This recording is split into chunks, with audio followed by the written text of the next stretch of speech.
Seguimos hablando con el subsidiario mayor José Núñez, la verdad que una historia espectacular.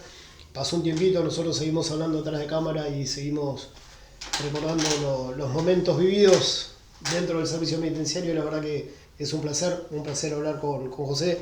Habíamos quedado para retomar el hilo en que José queda de rehén en el pabellón de separación del área de convivencia.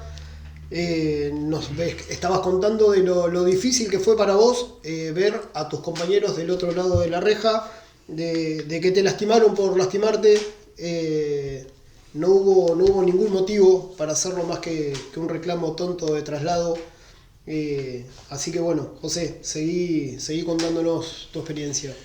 Sí, no, como te contaba, Moro, la verdad que fue un momento muy difícil, muy traumático, porque, como te digo, por ahí es feo ver tu compañero del otro lado sufriendo y queriendo hacer un montón de cosas y a la vez no puede hacer nada, ¿no?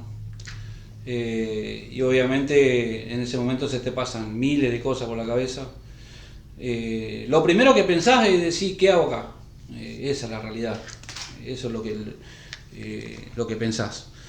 Y bueno, hasta que llegan todas las autoridades, director, subdirector, bueno, y tratan de negociar, obviamente. Y obviamente la negociación era imposible por el estado de los presos. Era imposible hablar con esos tipos porque lo único que querían era irse y nada más. Pero bueno, en ese momento llegan todo lo que serían la escopeta, tratan de negociar y bueno, al no conseguir ningún negocio, abren la puerta y entran, obviamente disparando. Era la única forma de por ahí De sofocar. de sofocar un poco la situación. Era la única forma, no había otra forma, porque de negociar no iban a negociar. Así que bueno, gracias a Dios, como siempre dije, yo soy muy creyente, creo en Dios sobre todas las cosas, y bueno, salió todo bien, por suerte salió todo bien, se pudieron reducir a los presos. Y bueno, y me sacan a mí obviamente muy lastimado. Contanos José, si podés, si tenés ganas, contanos un poquito cómo empezó esa negociación. Si podés contarnos más o menos, paso a paso, cómo fue. Sí, allá al no haber negociación, uno de los primeros. En ese tiempo se usaban lo que se llamaba la monoposta, que él lo puede explicar mejor. Sí, es un cartucho no letal de goma. Normalmente, bueno, esto por ahí la gente que conoce de armas es muy común entre los cazadores. El cartucho de escopeta lleva perdigones adentro. Nosotros utilizamos dos clases de cartuchos. Hay uno que se los denomina AT, que son antitumulto, que son los mismos perdigones que llevaría una escopeta de caza, pero de goma. Más o menos una T tiene entre 24 y 27 perdigones de goma. La monoposta, como la palabra lo dice, es una posta única, ¿sí? Del tamaño del cartucho de 12-70, que es para hacer un tiro con mayor precisión con una escopeta. Equivalente por ahí en la vida civil a un cartucho Brene, ¿sí? O un slot, como se lo denomina normalmente, o baletón, como se decía antiguamente. Bueno, en una de esas negociaciones escucho un disparo de eso, que obviamente creo que en ese momento, no sé si fue en el hombro o donde, pienso yo que han apuntado a eso, para que el preso me soltara. Reglamentariamente hablando, cuando hay un rehén, los puntos a disparar son en el hombro o en las rodillas. Por ahí es uno de los puntos Exactamente. más comunes para causar el efecto de que suelte. Claro, el en ese captor momento, suelta bueno, el rehén. en ese momento a mí el preso ya cuando recibe el disparo me suelta me suelta y se va para, obviamente con el impacto, se va para atrás, a donde yo me doy vuelta y me pongo, yo tenía un colchón obviamente de frente, me pongo el colchón de frente mío. Entonces yo al interno lo tengo de frente. A lo cual, en ese momento, en ningún momento el preso larga la faca y me vuelve a atropellar y me tira 5 o 6 puntazos más, a donde ya pudieron abrir el candado, porque el candado de la puerta Claro, de la entrada. llave del candado estaba en el manojo de llave que vos tirás por la Exactamente, ventana. que yo tiro por la ventana. Entonces, el candado estaba cerrado, obviamente. Bueno, ya cuando el preso se va, se pone de frente, bueno, me pongo yo de frente con él, me tira de vuelta 5 o 6 puñaladas, no me acuerdo. Y ya entran tirando con antitumulto, entonces el preso se va hacia atrás y yo me meto a lo que sería el baño en ese momento que estaba a mi derecha. Me meto al baño, a la ducha vendría a ser. Obviamente con los 2 pedazos de colchones, porque me quedo con los dos colchones, Claro, que los lo 2 pedazos de usaba, colchones en la mano, lo que lo usaba de escudo. como protección. Claro. Exactamente. Entonces me meto a la ducha y en eso ya entran mis compañeros, bueno, entran todos. Y ahí en ese momento me agarra mi compañero, mi compañero Panchito Enrique, que era compañero nuestro. Me agarra, bueno, en ese momento ya me desvanezco porque ya estaba sangrando mucho. Sí, igual el shock. Ya el shock también, entonces me desvanezco, bueno, y lo que tengo entendido, bueno, me levanta, me lleva en el hombro y de ahí voy hasta control y bueno, ahí me dan las atenciones. Que por ahí, no sé si hubiera sido lo suficiente, pero bueno, me dieron la atención. Sí, los primeros auxilios, necesarios en el momento. José, viviste una situación muy traumática de parte del servicio. ¿Qué apoyo recibiste después de haber sido rehén? ¿El servicio te ofreció algo? ¿Tuviste asistencia psicológica? Mirá, en ese momento el director, que lo voy a nombrar, que es Oscar Paganini,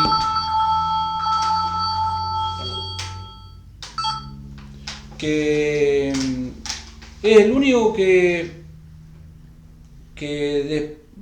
fuera de jefe penal, que es que nosotros comúnmente lo conocemos como Negro Barrio,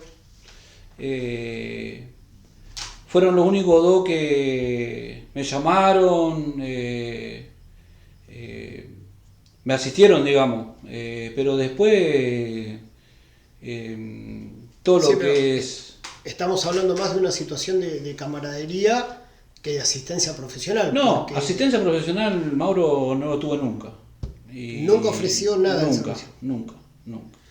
Yo en los 26 años de servicio, jamás me llamó para un psicólogo para decirme ¿cómo estás? Nunca. O sea, yo esto, porque no soy un profesional, lo he estudiado en algún que otro curso o capacitación que he hecho. Nosotros los penitenciarios hablamos a futuro, no a futuro, sino en años posteriores al ingreso, porque ya estaba muy de moda lo que se conoce como el síndrome de Estocolmo. Es algo muy común en las personas que estuvieron de rehén en cautiverio. El síndrome de Estocolmo tiene consecuencias a corto y a largo plazo. Estamos hablando de ansiedad, de ataques de pánico, de trastornos de alimentación, trastornos de sueño. Normalmente se manifiesta en no poder dormir o en despertarte a determinadas horas de la noche o a tener sueño discontinuo, a cambiar los horarios habituales de comida. ¿Te pasó algo de eso? No, en realidad, después de lo que me pasó y vendría a decirte, porque en el momento uno por ahí no asimila lo mal que la pasaste. Pero después con el tiempo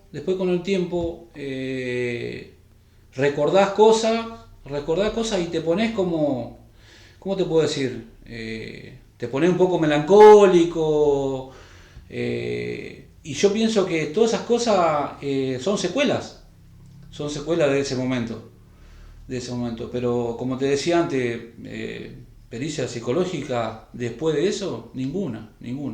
Como decís vos, esto son el director en ese momento, que era Paganini, y en ese momento el jefe penal, que era Barrios, fueron lo único que me llamaron para decirme cómo estás.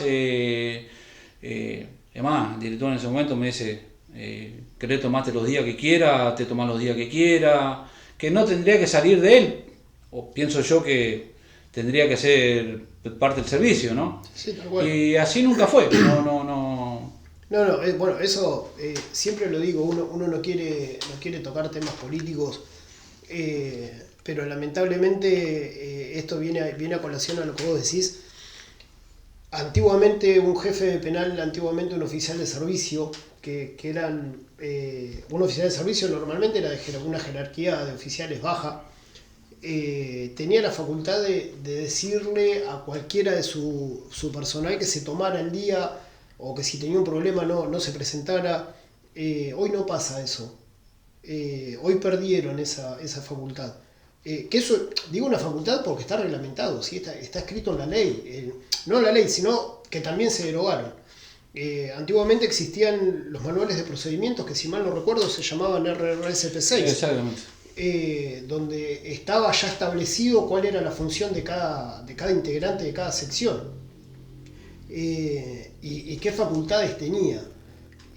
Lamentablemente cuando el gobierno de Macri, la señora Vidal, gobernadora de la provincia de Buenos Aires, cambia absolutamente todo, le quitó autoridad a todos los oficiales.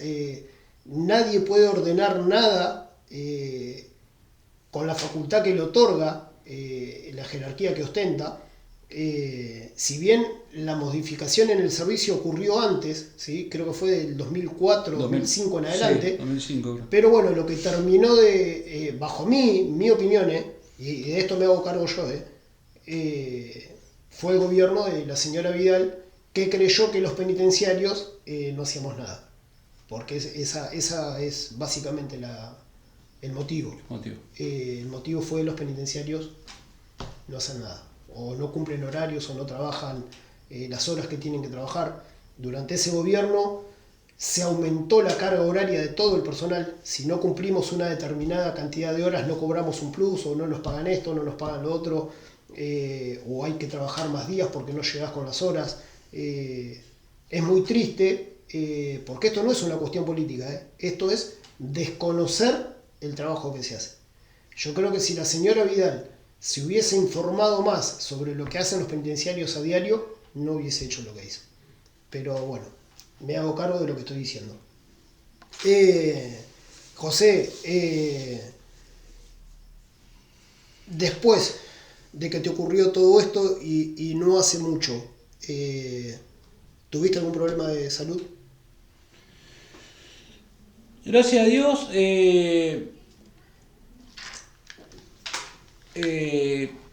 después de todo esto, después de un montón de cosas, y como te decía, yo pienso que son secuelas,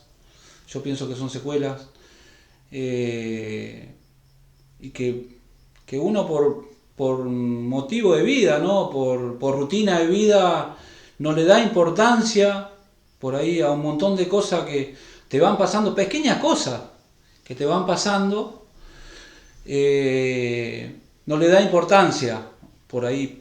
Sí, por ahí tener prioridad a otras cosas. Prioridad no, sino... Y mucho más nosotros. Mucho más nosotros, porque nosotros, como decimos siempre en otros videos que ya hemos hecho, nosotros normalizamos cosas que no son para nada normales. Exactamente. Para nada normales.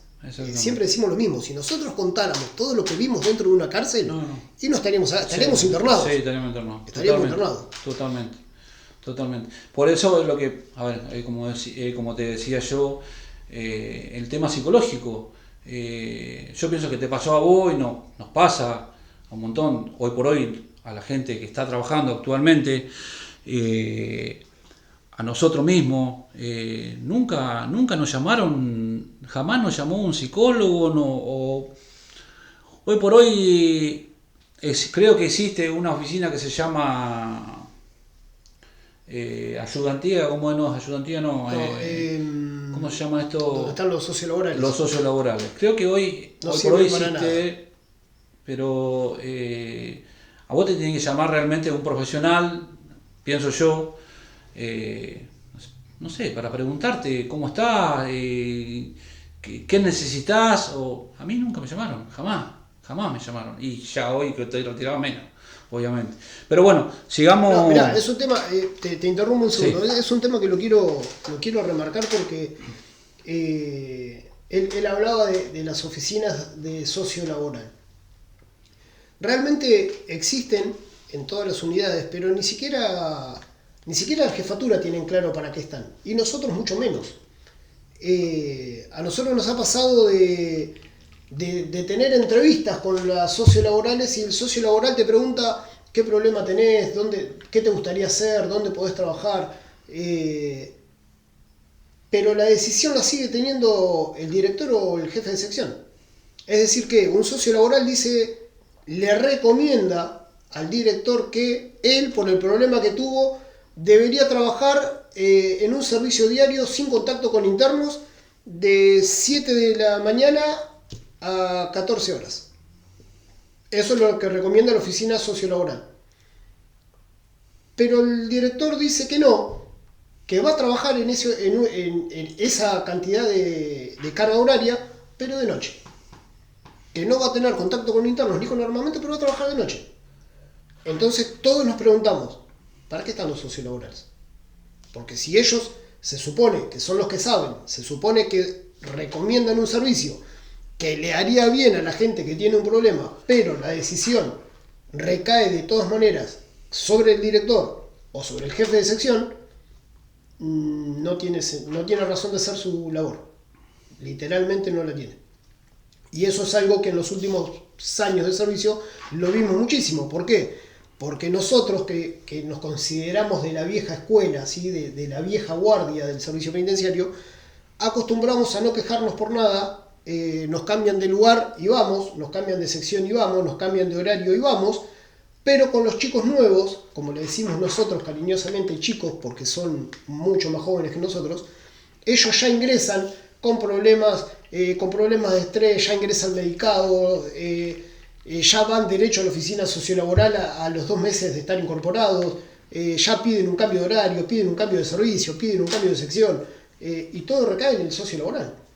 Y el socio laboral hoy se ve más como buchones de los jefes, como gente que en realidad estar haciendo su trabajo lo que hacen es inteligencia, e ir en contra de los jefes de secciones, porque no entienden, porque también la mayoría son gente nueva, las prioridades del trabajo.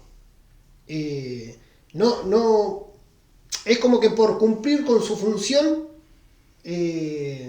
plantean cosas que dentro del servicio hasta terminan siendo irracionales. Algo muy loco, a ver, porque es una realidad.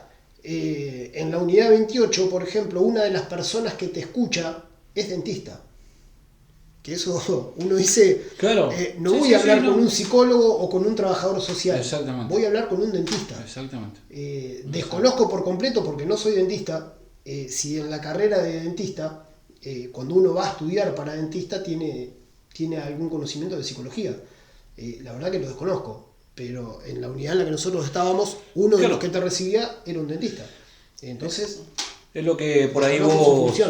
Es por ahí lo que vos remarcabas un poco, Mauro, que lamentablemente, a ver, nosotros obviamente esto no queremos hablar de política, pero lamentablemente hay situaciones que en este caso, como los sociolaborales, lamentablemente es política. Es político, es ¿sí? Es político. Y lamentablemente, digo lamentablemente porque realmente hay gente que realmente tiene problemas, no únicamente en el trabajo, que por sí obviamente lo hay, pero también hay mucha gente, hoy por hoy gente nueva que han entrado, como dice Mauro, con muchos problemas de afuera, alcoholismo, drogadicción. Es muy común hoy. Es muy común hoy, es muy común hoy. Y no porque nosotros, a ver, no porque nosotros no lo hayamos pasado, pero antes se veía un poco menos, y realmente, como dice Mauro, lamentablemente la política hoy por hoy está muy metida en la cárcel, muy metida en la cárcel, tanto con el personal como para los internos, ¿no? Porque es la realidad, hoy por hoy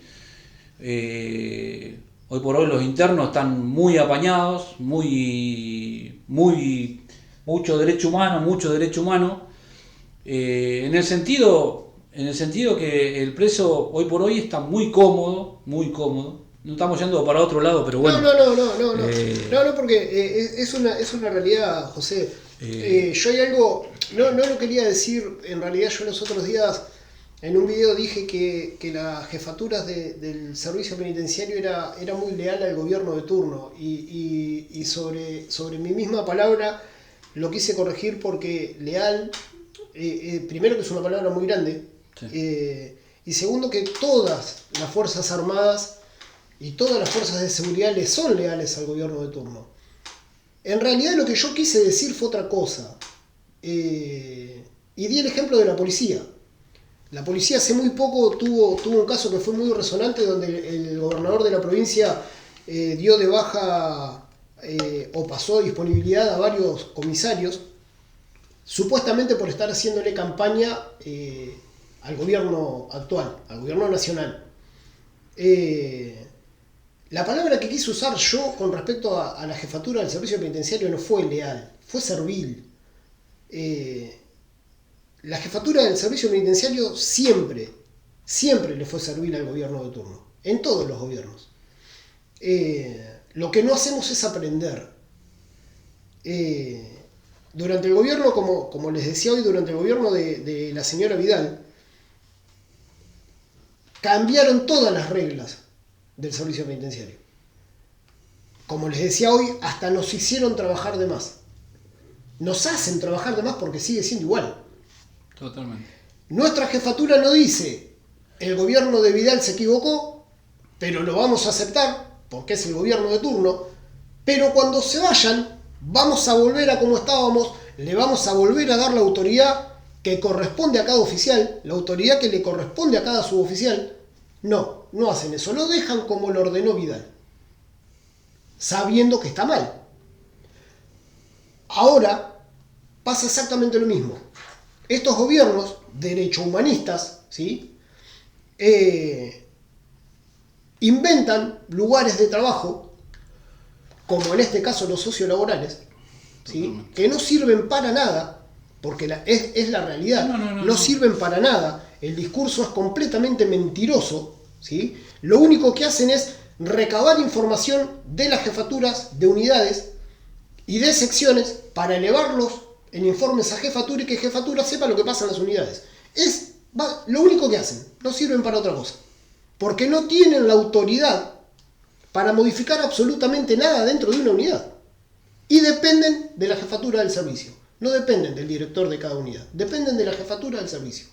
Entonces son cosas que al servicio no le suman para nada. Absolutamente para nada. Volvemos a lo mismo. Somos de la vieja escuela. Nosotros no nos quejábamos. Nosotros hacíamos lo que teníamos que hacer callados la boca. En el único momento que nos quejábamos, porque eso lo aprendimos siendo muy chiquitos dentro del servicio, es a jamás hacer las cosas fuera de la ley. Dentro de la ley, todo. Fuera de la ley, nada.